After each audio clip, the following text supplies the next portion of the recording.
Welcome to the Law Precision, the second installment of the WristClocks series. If you haven't heard the first book yet, you'll find the full playlist linked below. I think that's like that. Yeah, linked below.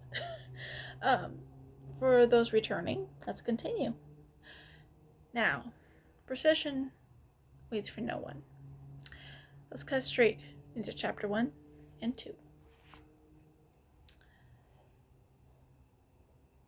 Chapter 1, Echoes Uploaded. The law is never written where the masses can read it, but some still find it. He watched the screen in silence, the blue glow catching faintly on the scars along his wrist. The voice from the video was confident, too polished, laced with the kind of faux reverence only algorithms and advertisers could manufacture. Ellis Stanner, copycat, some say, prophet, say others. But we may never know the truth of what she believed. The host smiled too often. Cuts flickered between old footage of Ellis' body being escorted out of the crime scene, blood still fresh on her blouse, and the grainy snapshots of carved wrists, clocks, some clean, some erratic, all misunderstood. Across the country, in a corner of a small, dark apartment, a second man watched the same video. Younger, anxious, inches closer to the screen. He paused. A still of a body in plastic tarp. The timestamp, 12:47. He zoomed in. The clock wasn't symmetrical. The minute hand was crooked. He smiled. Dick.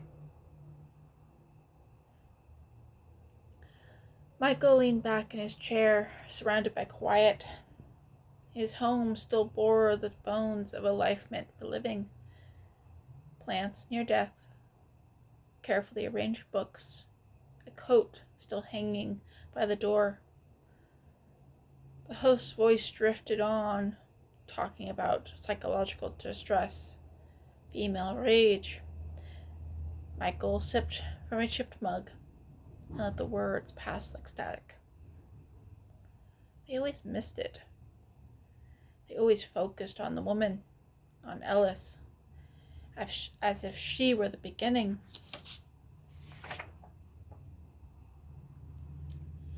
As if her ending. As if she meant the rest of the time stops ticking. She had burned too hot, wanted a legacy, but not the discipline. She had let her gears grind with emotion, spasming like art, instead of a clean function. And so she was removed, not by his hand, but by consequences. Still, she had been necessary disruption. Her chaos had drawn eyes, and those eyes now searched again. And many believe the so-called WristClocks killer was never caught. That person, Ellis Stanner, was only one piece in the larger design. Michael blinked once, slowly. Not belief, not perhaps. Truth. But it was better this way. Confusion protected the structure. Her death created a myth. Myths distracted people from the method. He no longer carved often. He didn't need to. The Bay Area had fallen quiet, the way he liked it. Time was respected here. Precision maintained. But something was brewing elsewhere. He could feel it in the air. like a watch tick running out of sync. Tick. The young man, his name unimportant now, he round the clip again. Third time. Fourth. He wrote the time down in a cheap composition book. 12:47. 4:12. 9:19. He circled one, fingers smudged with pencil dust. He didn't understand it. Not yet. But he felt it. There was rhythm beneath the numbers, chaos, code, a map. They had tried to bury it behind the police jargon and trauma psychology. But time couldn't lie, and you just had to know where to look. Chapter 2. The Unmarked Hour. The first signs don't shout. They wait, and they repeat. The call came at 6:47 a.m. An odd hour for discovery, but not for death. Detective Elijah Brandt was already dressed, already caffeinated, already tired of the quiet. Ashbrook had been still for weeks, too still. Quiet towns didn't stay quiet. They just waited. Marcus Leclerc had said only one word on the phone. Off. Vague. Instinctive. He never explained unless pressed. And Brandt had learned not to press. Marcus's gut was rarely wrong. This time, it led them to a neat little house on the edge of town, on the edge of Waller's View, where silence clung like condensation, thin, cold, unsettling.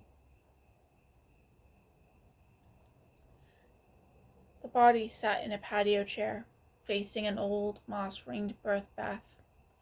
Mid-40s, male, dressed for a day he never got to live. No signs of struggle, no forced entry, no mess. Just stillness. Hands rested calmly on the chair's arms, one eye, slightly open, caught mid-thought.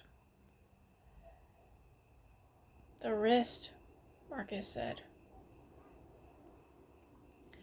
Brandt followed his gaze.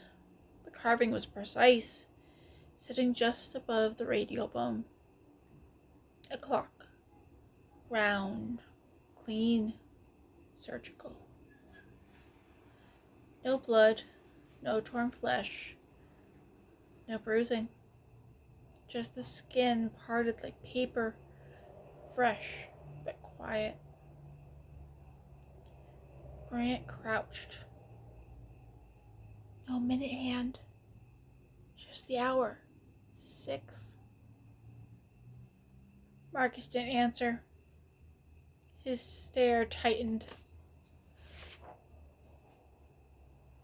The medical examiner scribbled notes without looking up. No obvious trauma, no defense wounds. COD undetermined for now. Like he was just stopped, Brandt said.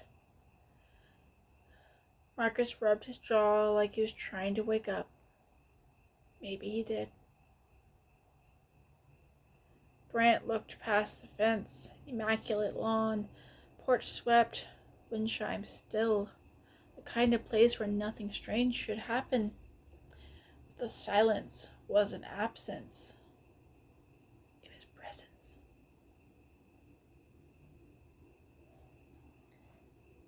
Back at the station, Brandt stood before the whiteboard. One name scrawled across it. Bryce Deaton. Engineer, divorced, quiet. No known enemies, no active medications, no family in state. Marcus dropped into his chair and scrolled through Deaton's phone records like they owed him something. I don't like things without motive. I don't like things without hands, Brant said, eyes still on the photo of the body. Feels like the start of something. What, a message? Marcus asked. Brant tilted his head. Or a countdown. That night, Marcus couldn't sleep. He fell into rabbit holes. TikTok clips of ranting women with carved wrists, deep dive Reddit threads about sleeper experiments, a decade-old YouTube clip of another victim, same carving, different state. He didn't tell Brant. Not yet. Meanwhile, Brant lay in bed, staring at the ceiling. The fans spun in lazy circles. Something about the case stuck like a splinter. Not the clock, not the lack of struggle, the calm. The body looked at peace, not taken, but surrendered. Exactly 6 a.m., his eyes snapped open. He could have sworn he heard ticking in the walls.